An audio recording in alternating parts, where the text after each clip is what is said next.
Ladies and gentlemen, the President of the United States and Dr. Jill Biden, accompanied by the 44th President of the United States, Barack Obama, and Mrs. Michelle Obama.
Mr. President, Dr. Biden, President Obama, Mrs. Obama, ladies and gentlemen, welcome to this ceremony.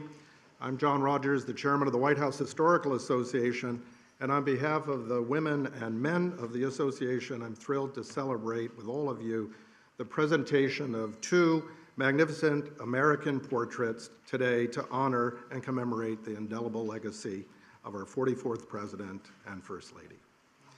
Mrs. Obama, President Obama, it is a privilege to be able to carry forward this time-honored tradition of unveiling the official portraits and welcome them to the White House to be forever accessible and viewed by the public on these historic walls. Since its founding in 1961 by First Lady Jacqueline Kennedy, the White House Historical Association has been of service and our privilege to be able to acquire official portraits of those who previously were missing from the White House collection and to commission all of the portraits on record of each president and first lady since our founding. Surviving the modern era of photography and film and technology, few mediums can transport us with such immediacy and intimacy than the American portrait, capturing at once the power, the restraint, the courage, and the beauty of the human spirit. The portraits of our first family stand apart, each a painstaking exploration of a singular person, a human life conveyed in still, otherwise ever in motion and fulfilling the obligations to their oath. More than just the unveiling of our assemblage today, it's integral to the broader set of symbols and rituals and emblematic gestures distinctly American that sustain the spirit and the standing of our republic, bridging one presidency to the next the way we do one generation to the next, honoring the past as much as we look to the future. As we become more culturally and demographically diverse with ideas that are both molten and disparate pertaining to the future of our nation, our work to ensure the promise of what President Obama once called the unlikely story that is America. It's never been more intertwined with preserving what has been symbolically and foundationally at the heart of our storied resilience as a nation. And in this way, today is a reminder that America is governed not by a disconnected series of presidents, but rather by the enduring presidency. And within the greater story that's told by the 43 other portraits, we boldly celebrate their contrast and their confluence, certainly artistically, but also as distinguished chapters in the American narrative. And notably today, as the first Black American first family at 1600 Pennsylvania Avenue, and with whom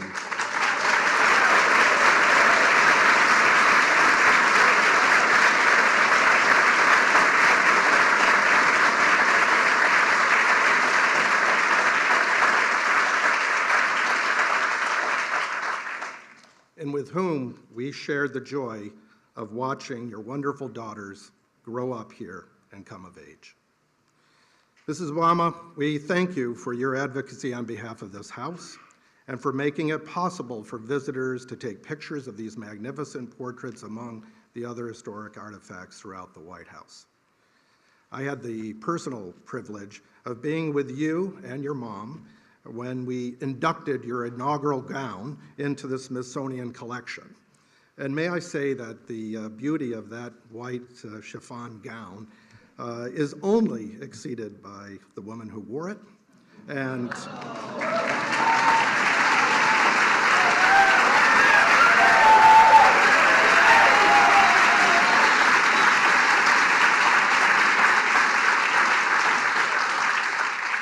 whose spirit is captured in this portrait.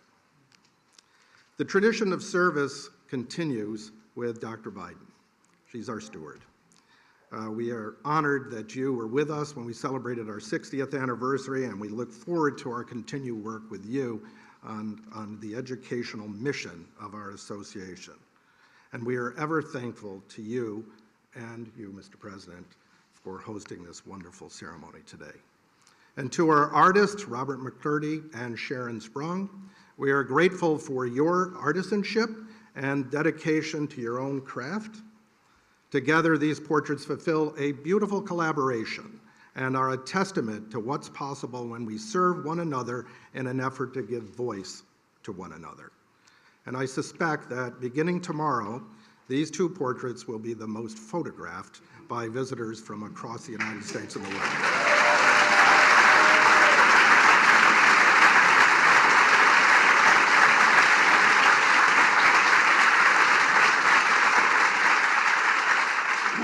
And it's now my pleasure to introduce an admirer of great institutions and national treasures, the President of the United States of America.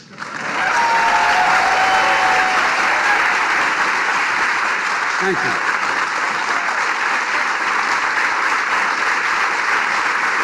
Thank you, thank you, thank you. Thank you.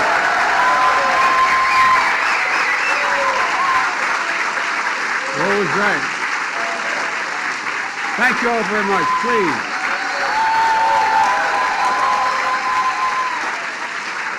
Thank you, thank you, thank you. Please. Thank you, John Rogers in the White House Historical Society. Barack and Michelle, welcome home. Welcome home. Jill and I and Kamala and Doug are honored to host you and so many friends who have been part of this incredible journey. It includes members of your cabinet and staff, some of whom were foolish enough to come work with me. And there's someone else that I'd like to acknowledge tonight, Mrs. Robinson. This is your house as well.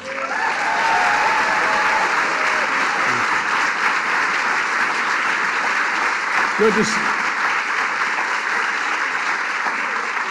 It's good to see you again, Mom. It really is. It's also good to see Miss Wilson, who known affectionately as Mama Kay.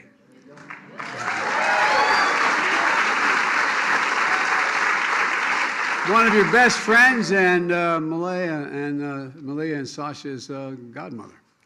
And as they say in Southern Delhi, you've done good, kid. And President Kennedy once observed that every president must endure the gap between what he would like and what is possible. He was right. The history books are full of stories about presidents trying to bridge that gap. Stories that include the burdens of the office, the difficult decisions, how the work is always serious and often solemn. And all of that's true, but so is this. With Barack as our president, we got up every day and went to work full of hope, for real, full of purpose, and excited about the possibility before us. There are few people I've ever known with more integrity, decency, and moral courage than Barack Obama.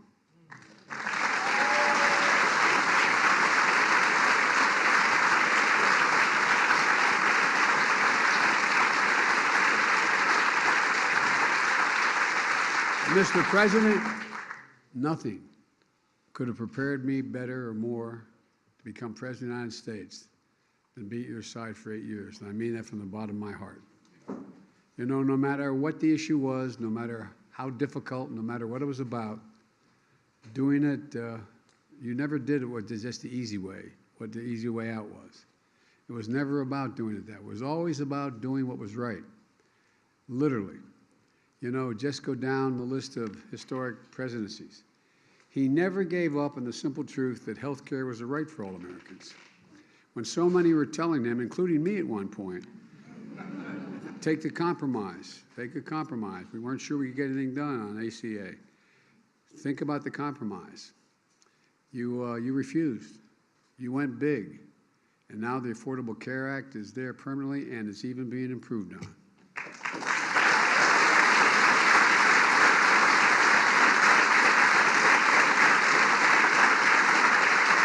I remember what you told me. So how can I look those people in the eye and leave anybody behind? You weren't about to do that. You know, his Recovery Act brought America back from a great recession.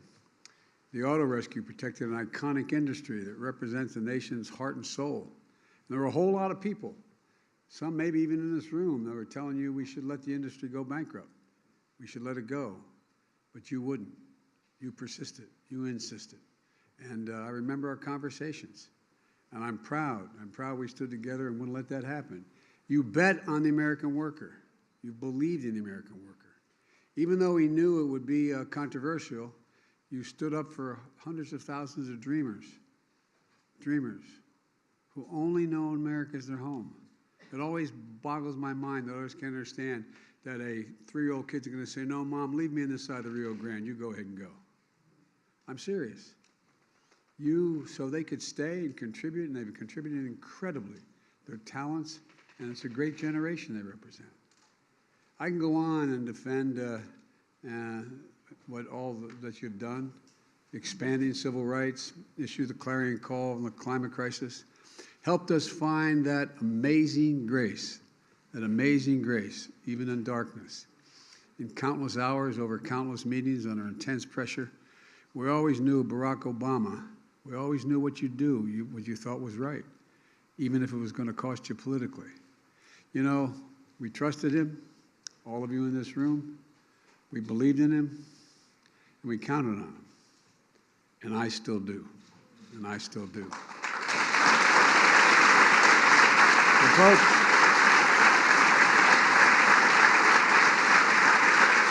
Mr. President, that's why the country elected you twice. That's why you'll be considered one of the most consequential presidents in our history, along with one of the most consequential first ladies. You know, Michelle, he knows, we all know, he couldn't have done it without you.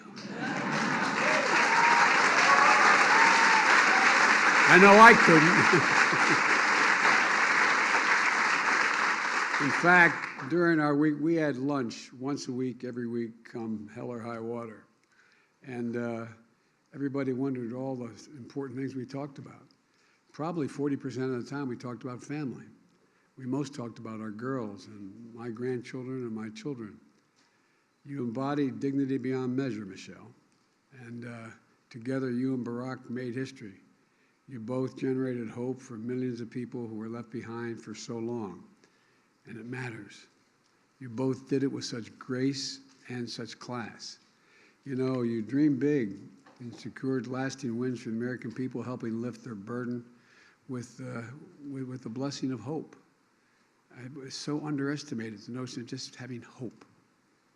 This is a gift of the Obama presidency to the country and to history. It's a gift I felt personally. And as we used to say in the Senate, Mr. President, excuse the point of personal privilege, you were always there.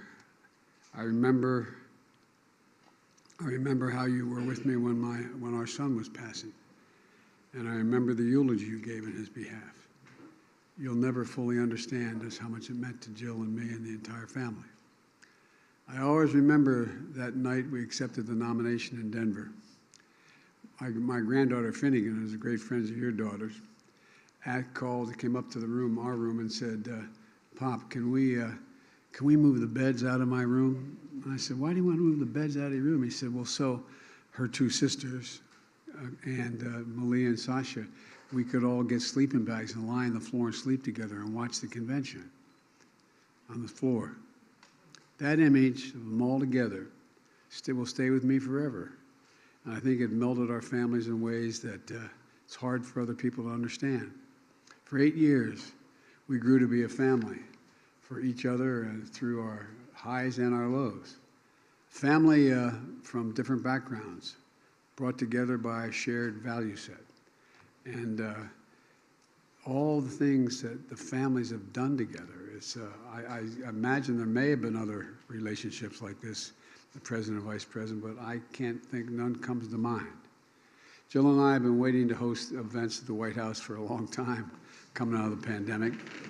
And it's fitting that we can do that now by unveiling the portraits of two dear friends and two great Americans who are still held very tightly in the hearts of the American people. Portraits that are going to hang on the walls of this sacred place, the People's House, forever. And a reminder of all here and now for those to come to power that hope and change matters. Barack and Michelle, it's my honor to invite you both to the stage for the unveiling of your official portraits. Come on up.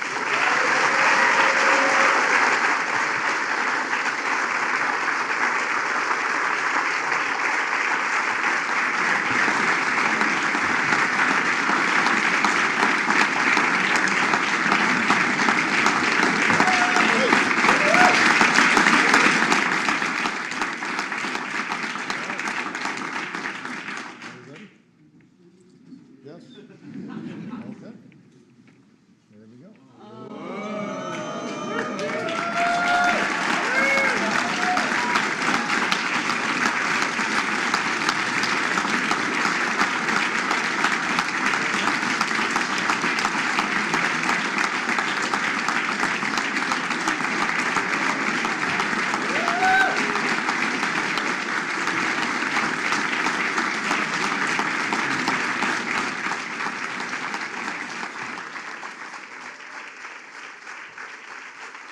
Thank you so much. Thank you, everybody. Thank you. Thank you. Thank you so much. Please, everybody have a seat. Have a seat. Thank you. Thank you. Thank you. Sit down, everybody. Thank you very much. It is great to be back. President and Dr. Biden, Vice President Harris, and Second Gentleman Emhoff, thank you so much for your hospitality. Thanks for letting us invite a few friends to the White House. We will try not to tear up the place. Someone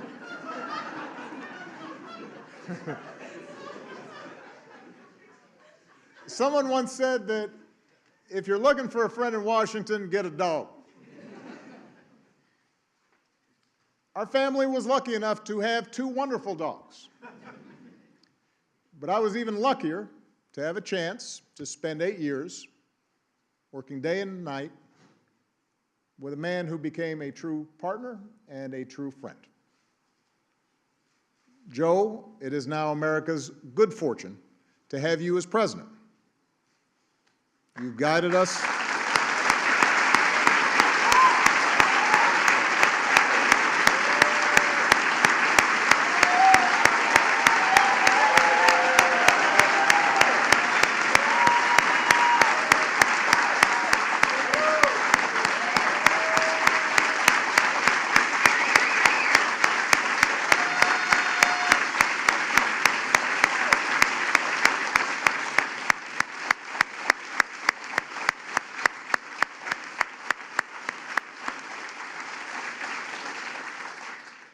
You have guided us through some perilous times. You've built on and gone beyond the work we all did together to expand health care, to fight climate change, to advance social justice, and to promote economic fairness. Thanks to your decency and thanks to your strength, maybe most of all thanks to your faith in our democracy and the American people, the country's better off than when you took office, and we should all be deeply grateful for that. So thank you so much.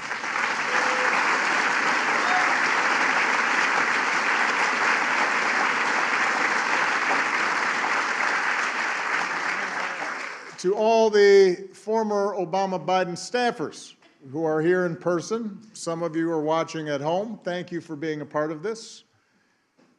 When people ask me what I miss most about the White House years, it is not Air Force One that I talk about, although I miss Air Force One.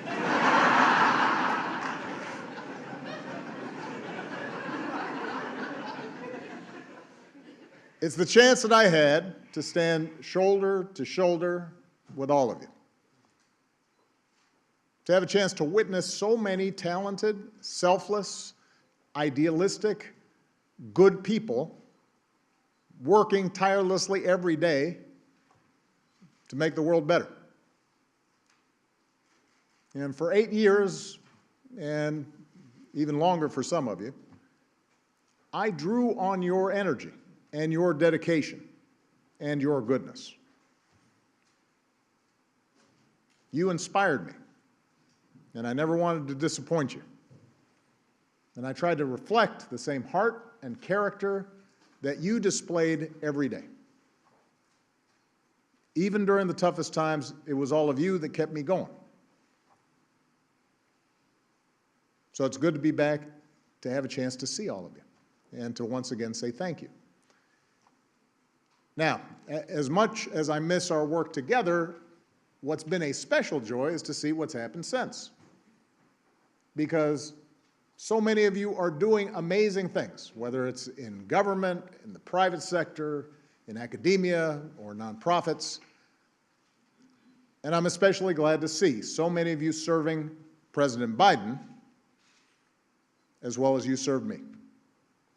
Although now some of you who, let's face it, you were kids back then, are now in charge and running the show, which is a little shocking. And may also explain some of the gray hairs I'm seeing on some of you.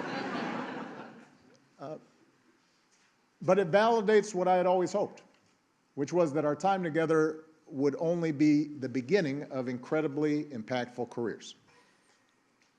And some of you who I've had a chance to stay in touch with, I'm thrilled to see that you've started families of your own.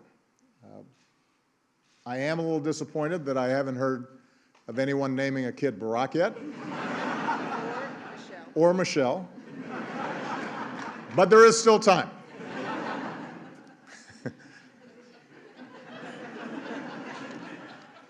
Finally, I want to say a special thanks to the White House staff. We had a chance to see them all beforehand.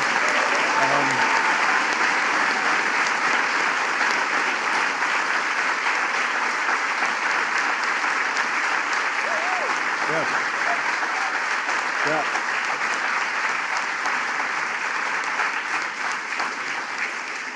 You took incredible care of our family for 8 years, and along the way, you became a part of it.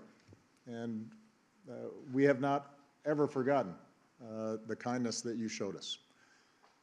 Now, when Michelle and I had our portraits unveiled at the National Portrait Gallery a few years back, I said that as far as I could tell, no one in my family tree had ever sat for a portrait before. I certainly had not. And now all of a sudden we've done it twice. But these portraits have a special significance because, as Joe mentioned, they will hang in the White House alongside portraits of other presidents and first ladies dating back to George and Martha.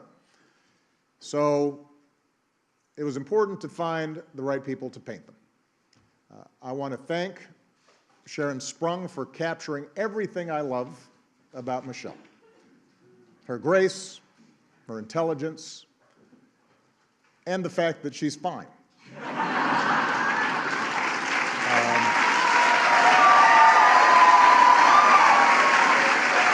Just saying.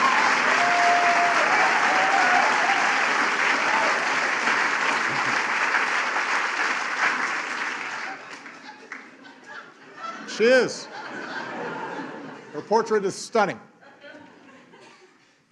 And I want to thank Robert McCurdy for taking on a much more difficult subject and doing a fantastic job with mine.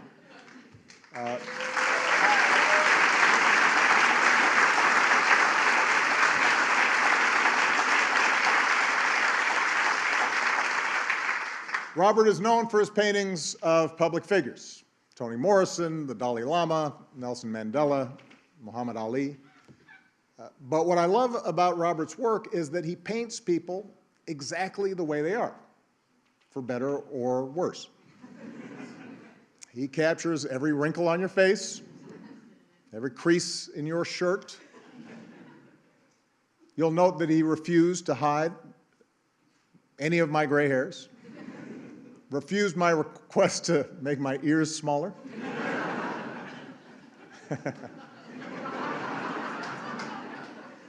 He also talked me out of wearing a tan suit, by the way.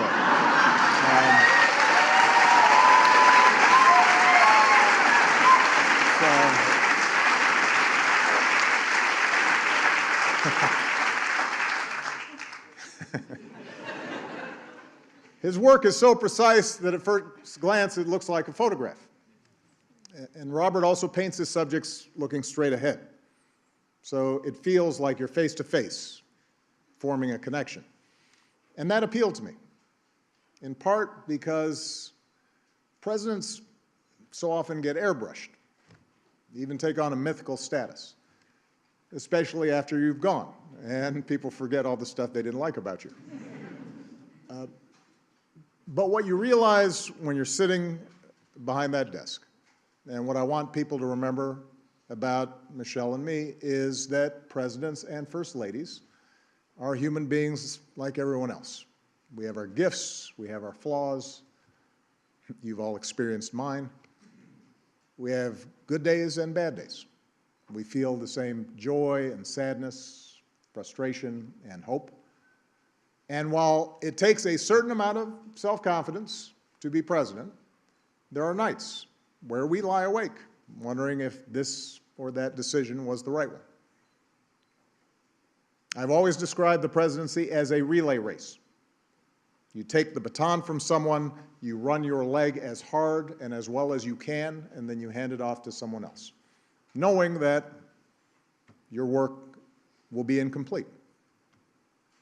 The portraits hanging in the White House chronicle the runners in that race, each of us tasked with trying to bring the country we love closer to its highest aspirations.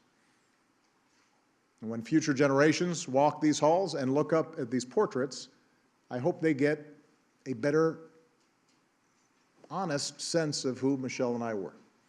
And I hope they leave with a deeper understanding that if we could make it here, maybe they can too. They can do remarkable things too.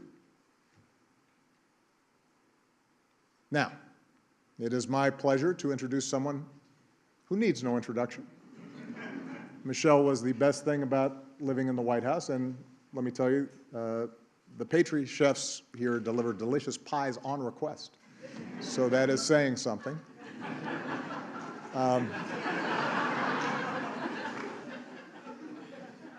I could not ask for a better life partner, and in my humble opinion, America could not have asked for a better First Lady.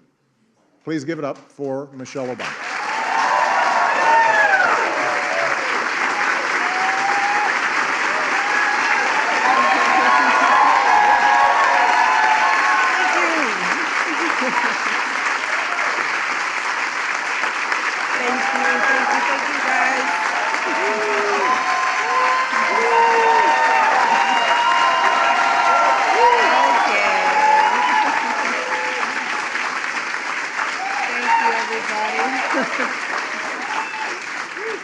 Oh, Oh, well, let me thank my husband, first of all, for such spicy remarks.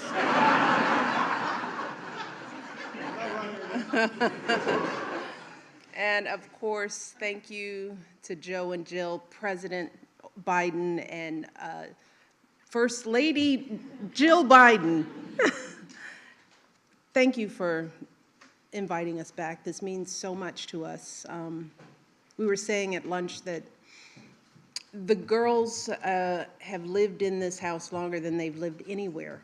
And so this, as odd of a home as this can be, as wonderful as it can be, it is a special place because we've raised our girls here. And it means so much to come back to friends and to be able to spend time talking about our girls. And so I am grateful to both of you for the work that you're doing, the love that you're showing us, our staff, and the work that you're doing for this country. Thank you so much.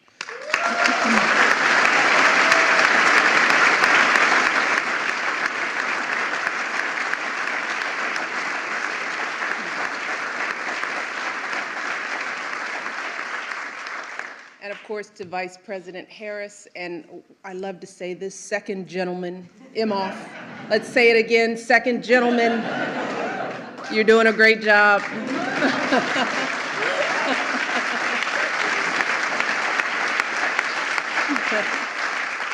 Thank you for joining us today. And I can't go any further without, of course, acknowledging all of the amazing staff, friends. You're more than staff, you're friends, you're family to us, particularly the people who've been part of my team over the years. I don't have time to name everyone, thank goodness. But you all know who you are, from the campaign to the White House to today. I would not be who I am without your passion and your faith. And all the love that you poured into everything that we accomplished together. And it was amazing, historic. What did Sam Cass used to say? Unprecedented. You all mean the world to me. And I mean that from the bottom of my heart. So thank you. Proud of you, proud of the work that you've done, proud of what you're doing. I also want to take the time to recognize the resident staff. As Barack said, you guys made this a home. We snatched up a few of you all and took you with us. But for those of you who we couldn't bring, we miss you so much. We miss you so much. The best part about this house was you all. So it's so good to see you, and you all look good, so good. I'd also like to recognize Stuart McLaurin, of course, John Rogers. It's been amazing working with you all over the years. I have to recognize Bill Allman, who has been fabulous to work with over the years.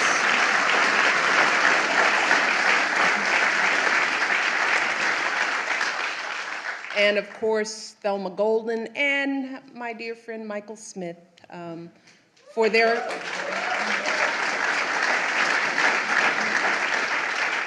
we are where we are because of their comprehensive and rigorous work to identify these incredible artists. And that brings me to our artist, of course, Robert McCurdy, who, you did a good job. did a good job. But I got to spend a lot of time with Sharon Sprung. And Sharon now joins a small but mighty group of women who've painted an official portrait here at the White House.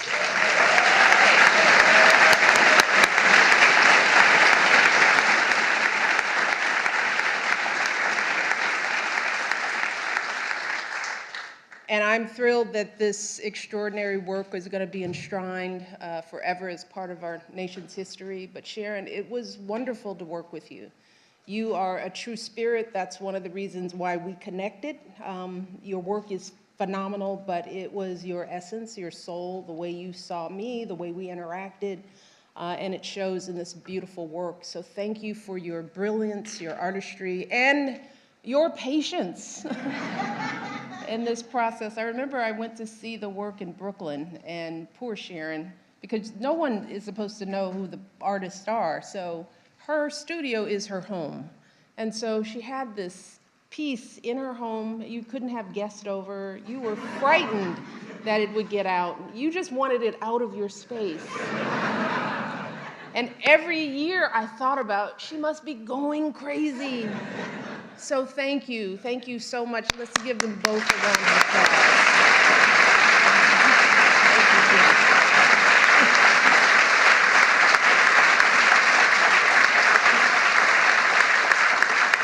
Oh, believe it or not, it is still a bit odd for me to stand in this historic space, see this big, beautiful painting staring back at me. Growing up on Euclid Avenue, Mommy, I never could have imagined that any of this would be part of my story.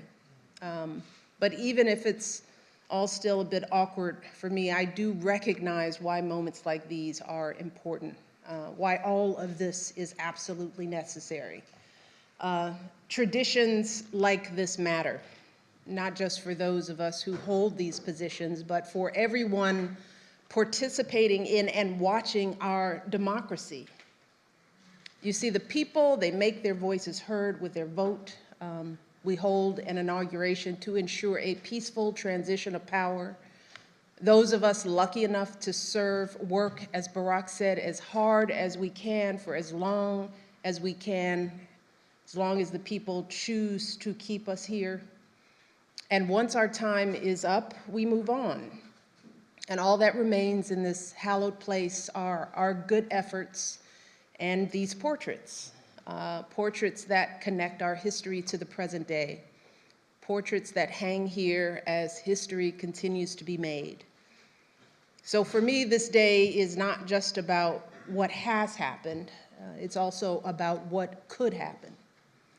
Because a girl like me, she was never supposed to be up there next to Jacqueline Kennedy and Dolly Madison. She was never supposed to live in this house, and she definitely wasn't supposed to serve as First Lady. Love you, Michelle.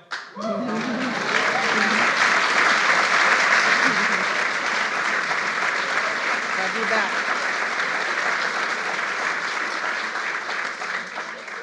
But I've always wondered, where does that supposed to come from? Who determines it? And too often in this country, people feel like they have to look a certain way or act a certain way to fit in, that they have to make a lot of money or come from a certain group or class or faith in order to matter. But what we're looking at today, a portrait of a biracial kid with an unusual name and the daughter of a water pump operator and a stay-at-home mom, what we are seeing is a reminder that there's a place for everyone in this country. Because as Barack said, the two of us can end up on the walls of the most famous address in the world. Then again, it is so important for every young kid who is doubting themselves to believe that they can too. That is what this country is about. It's not about blood or pedigree or wealth. It's a place where everyone should have a fair shot. Whether you're a kid taking 2 buses and a train just to get to school, or a single mother who's working 2 jobs to put some food on the table, or an immigrant just arriving, getting your first apartment, forging a future for yourself in a place you dreamed of. That's why for me, this day isn't about me or Barack. It's not even about these beautiful paintings. It's about telling that fuller story, a story that includes every single American in every single corner of the country so that our kids and grandkids can see something more for themselves. And as much as some folks might want us to believe that that story has lost some of its shine, that division and discrimination and everything else might have dimmed its light, I still know, deep in my heart, that what we share, as my husband continues to say, is so much bigger than what we don't. Our democracy is so much stronger than our differences. And this little girl from the South Side is blessed beyond measure to have felt the truth of that fuller story throughout her entire life, never more so than today. So thank you to President Biden, to Sharon, and to all of you today for playing a part in this day and all the days that led to it. And now it is my privilege to introduce someone who is stepping in shoes and doing it well, someone who has devoted so much of her life to education, working to broaden the idea of whose story matters. Ladies and gentlemen, please welcome my friend, First Lady, Dr. Jill Biden.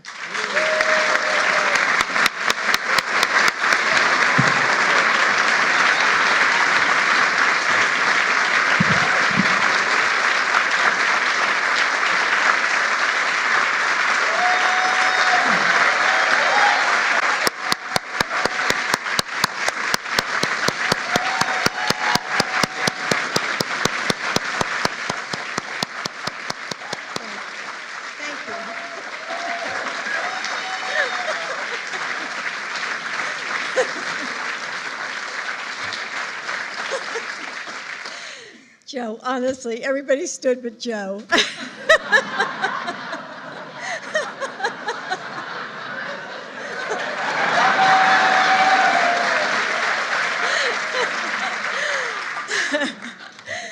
Thank you, Michelle, for a friendship I treasure. 14 years ago, Michelle, on a cool night in November, a sea of people gathered in Grant Park to be a part of history. There was laughter and music and dancing. There were tears as friends and strangers alike held each other, overwhelmed with the joy that hope and change had been realized. The crowd roared, radiating the sense that anything we could dream was within our reach. But at the heart of that enormous moment was a family. Two little girls who would grow up exploring the secret halls and hideaways of the White House. A mom who would bring her whole heart to serving the American people as First Lady, while still guiding and protecting her family with a ferocious devotion. A grandmother who would do absolutely anything for the family she loves, and even move to Washington, D.C. And a father who showed the world the meaning of yes, we can.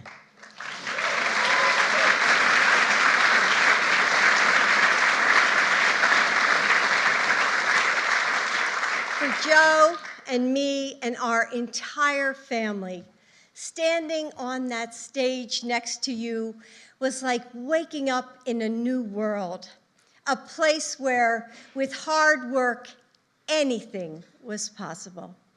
And it wasn't just the Bidens. So many of you were also there.